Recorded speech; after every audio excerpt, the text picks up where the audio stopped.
Join करिए UG hand 2022 का नया बैच पेपर वन के लिए लाइफ टाइम वैलिडिटी के साथ, जिसमें आपको पे करना है एक बार, कोचिंग आपकी होगी हर बार। तो ये ऑफर वैलिड है ओनली 31 दिसंबर तक। तो इसकी कॉस्ट है ओनली 1650 रुपये पेपर वन के लिए, जिसमें आपको 10 मिनट का वीडियो, उनका PDF नोट्स, उनका ऑनलाइन टेस्ट सीरीज, PYQ सब कुछ आपको मिलेगा। तो इस नंबर पे कॉन्टैक्ट हो, व्हाट्सअप करिए। आपको अपना नाम लिखना है, साथ में आपको लिखना है paper one life time validity. नमस्कार, जय हिंद। तो इस वीडियो में हम बात करेंगे 26 दिसंबर यानी कि 26 दिसंबर 2021 के एग्ज़ाम एनालिसिस के बारे में।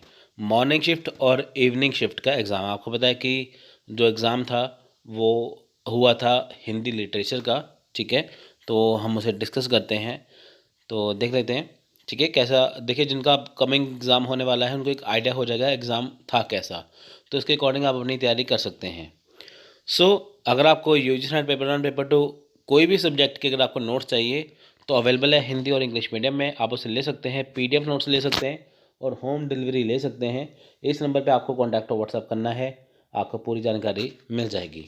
और साथ में सब्सक्राइब करिए स्टडीफाइड यूट्यूब चैनल, साथ में बेल आइकन प्रेस करिए। देखिए 2.0 एक खास चैनल है जहाँ पे आपको सभी सब्जेक्ट के लिए पेपर वन पेपर टू के लिए अनलिमिटेड टेस्ट सीरीज़ का वीडियोस बिल्कुल फ्री दिया जाएगा इंग्लिश और हिंदी मीडियम में। हम यहाँ पे कंपैरिजन करते हैं। सबसे पहले देखिए मॉर्निंग इवनिंग शिफ्ट का, ठीक है। टीचिंग एप्टीट्यूड में देखिए लर्निंग मेथड्स, टीचिंग स्टाइल स्वयं आया था। वही इवनिंग में टीचिंग मेथड CBCS AICTE से क्वेश्चन था, ठीक है। और रिसर्च एप्टीट्यूड में देखिए सैम्पलिंग एरर, रिसर्च टाइप्स और मेथड्स था। और इवनिंग में रिसर्च एप्टीट्यूड में टाइप्स, रिसर्च मेथड्स और स्टेप्स ऑफ रिसर्च था।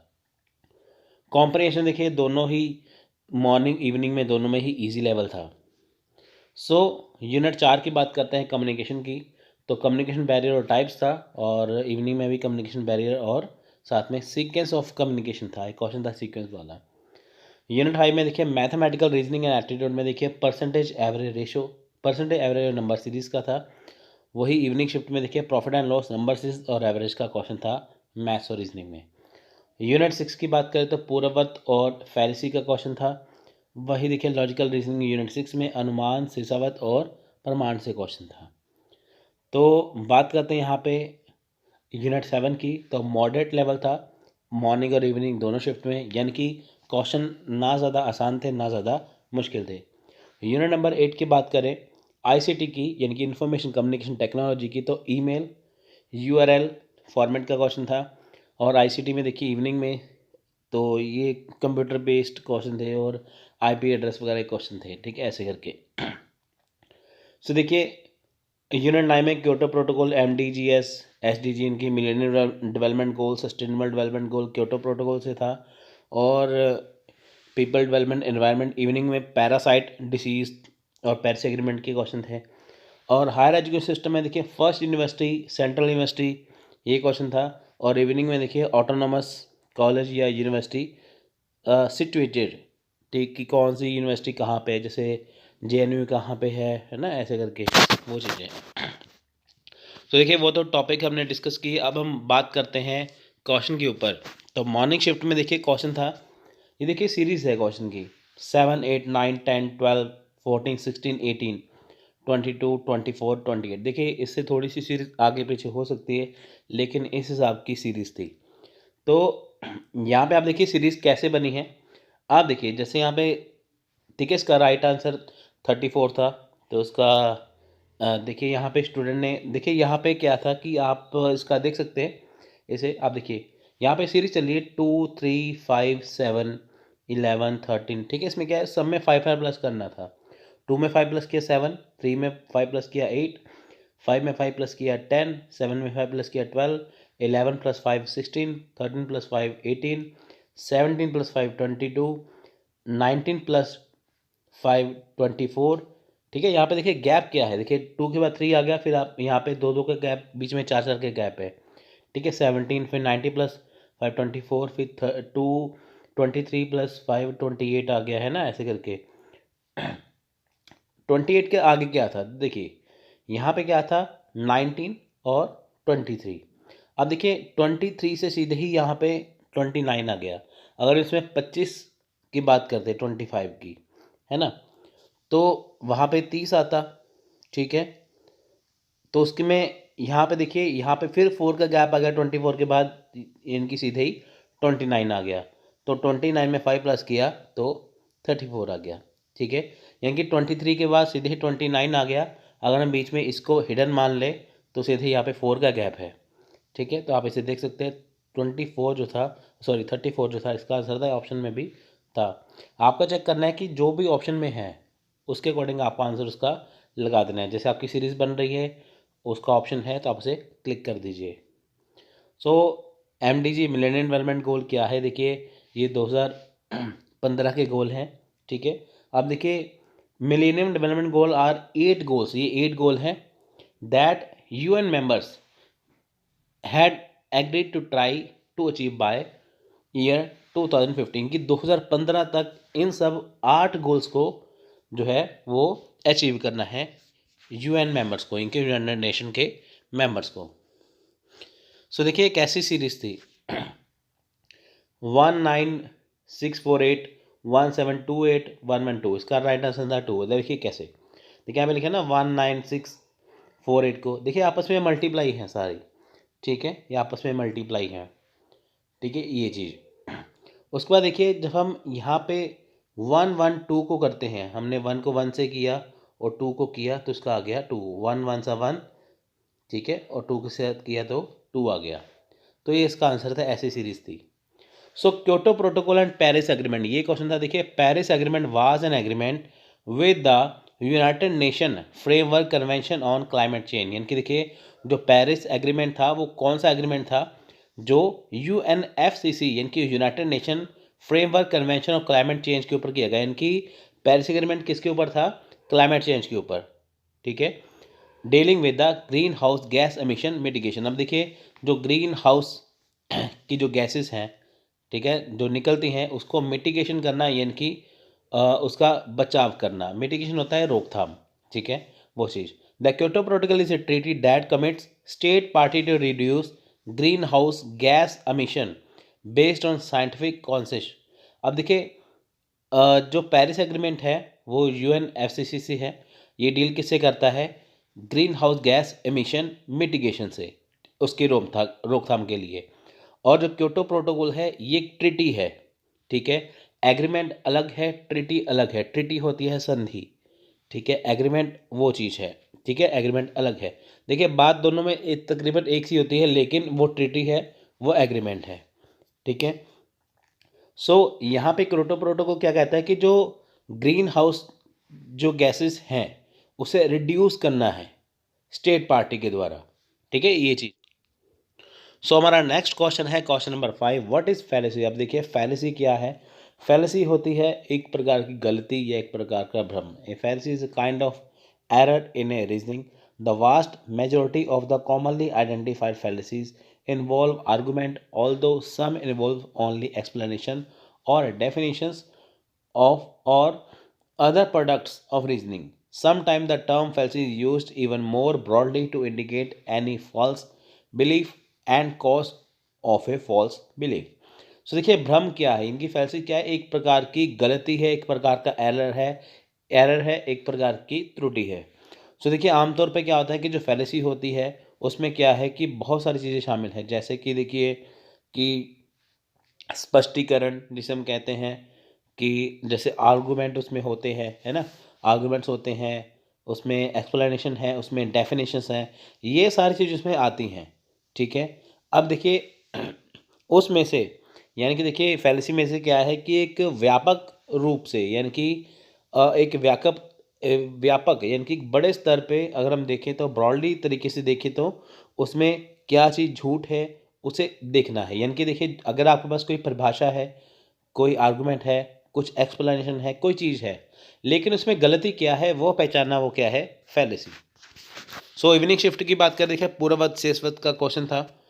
देखिए क्वेश्चन आगे पीछे हो सकते हैं, इवनिंग में, मॉर्निंग में, इनकी कुल मिला के ये क्वेश्चन थे। ए पूर्ववत inference is that in which we infer the unperceived effect from a perceived cost.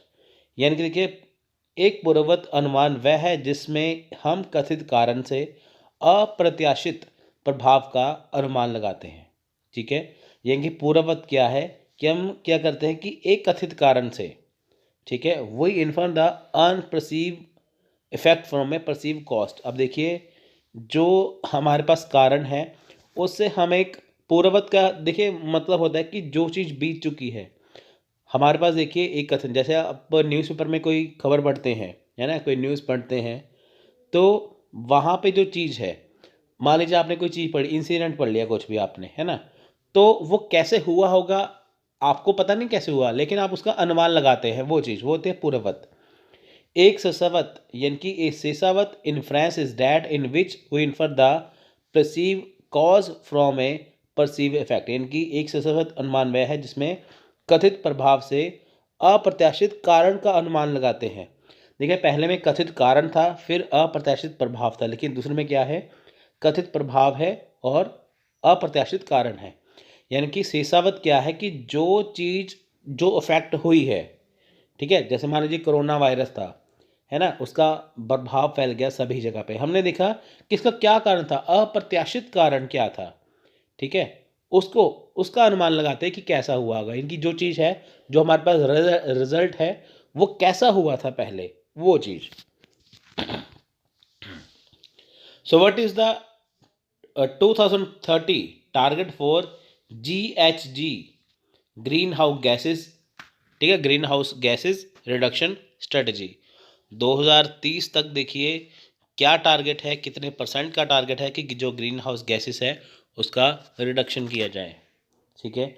सो देखिए at least 40% cut in green house gas emission, ठीक है, at least 32% share of renewable energy, search for available translation of the preceding linked, ठीक है। तो देखिए यहाँ पे 40% है, मेन आप उसे याद रखिए कि 40% जो है ग्रीन हाउस जो गैसेस है उसका रिडक्शन करना है, ठीक है। सो देखिए फर्स्ट यूनिवर्सिटी इन इंडिया।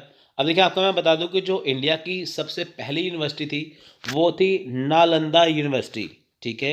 ये कब बनी थी, ठीक है, the university was establish in the 5th century and lasted till the 13th century. यानी देखिए ये 5th सेंचुरी में बनी थी, 5वीं शताब्दी में बनी थी और 13वीं शताब्दी तक चली थी। तो नालंदा विश्व की इंडिया की पहली यूनिवर्सिटी थी, ठीक है। लेकिन अगर आप कोई चीज़ देखते हैं तो वहाँ पे क्या है, आपको बताया जाता है कि यूनिवर्सिटी ऑफ कैलकाटा जो है, अगर आप गूगल करते हैं कहीं पे जाते हैं तो आपको पता चलता है कि यूनिवर्सिटी ऑफ कैलकाटा जो है वो पहली यूनिवर्सिटी थी। लेकिन देखिए नालंदा जो है वो पहली यूनिवर्सिटी थी जो 5th सेंचुरी में बनी थी। लेकिन अगर हम आज की यूनिवर्सिटी की बात करें तो उसमें सबसे पहले आता है नाम यूनिवर्सिटी ऑफ कैलकाटा का। ये कब बनी थी, ये बनी थी 24 जनवरी 1857 को, 24 जनवरी 1857 को, ठीक है। ये वेस्टर्न स्टाइल में बनी थी, ठीक है। कलकत्ता यूनिवर्सिटी जो है वो बनी थी वेस्टर्न स्टाइल में है, ये है कोलकाता वेस्ट बंगाल में। तो यहाँ पे देखिए आता ये है, देखिए पहली से नालंदा, लेकिन सर्च करने में आता है कलकत्ता। लेकिन यहाँ पे देखिए 10 यूनिवर्सिटी के नाम है जिसमें कलकत्ता तीसरे नंबर पे है अकॉर्डिंग टू। अगर हम देखें तो यहाँ पे देखिए senate of Serampore college university, ठीक है, 1818 में बनी थी, ये थी सिरमपुर में। और IIT रुड़की उसके बाद बनी 1847 में, फिर बनी यूनिवर्सिटी ऑफ कलकत्ता 1857 में, ठीक है। इसके अकॉर्डिंग वैसे अगर हम चले तो नालंदा पहले पे है, ठीक है। अगर हम गूगल के अकॉर्डिंग चले तो यूनिवर्सिटी ऑफ कलकत्ता पहले पे आती है, लेकिन अगर हम इसके अकॉर्डिंग चलें तो सिरमपुर पहले पे है और IIT रुड़की दूसरे पे है, कलकत्ता जबकि तीसरे पे है। तो देखिए जब एग्ज़ाम में क्वेश्चन आता है, अगर उसमें से कोई ऑप्शन है तो आपको वो चूज़ करना है। अगर आपको इन तीनों में से ऑप्शन है तो आप यहाँ पे टिक करिए, ये दोनों ऑप्शन दिए तो आप IIT रुड़की पे टिक करिए, ठीक है। तो ये क्वेश्चन था, ठीक है। अगर नालंदा है तो नालंदा पे टिक करिए। सो व्हाट इज पैरासाइट डिसीज। अब देखिए पैरासाइट डिसीज क्या होता है, जिसे हिंदी में कहते हैं परजीवी रोग। Parasitic disease in humans, any illness that is caused by parasite, an organism that lives in or on another organism known as the host.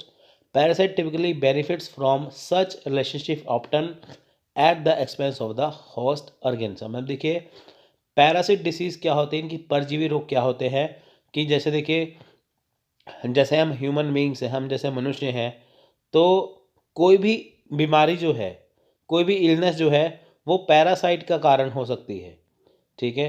तो देखिए जब हमारे ऊपर यानी कि जब एक जीव है, जब उसके ऊपर क्या है कि कोई अन्य जीव आ जाए तो उसे क्या कहते हैं, मेज़बान, यानी कि उसे होस्ट कहते हैं।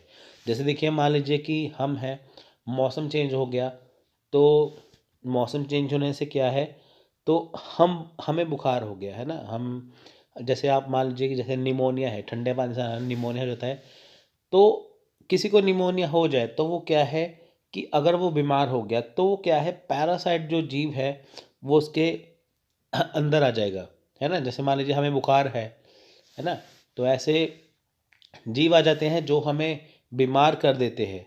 जब हम मेडिसिन खाते हैं तो हम ठीक हो जाते हैं, है ना, वो चीज़। तो वो टेम्परेरी होता है वो चीज़। सो ये थी पैरासाइट डिसीज़ और ये थी 26 दिसंबर के क्वेश्चन आंसर। तो आप इसका अंदाज़ा लगा के देख सकते हैं कि कैसे क्वेश्चन आए थे, तो आप उसके अकॉर्डिंग अपनी तैयारी कर सकते हैं।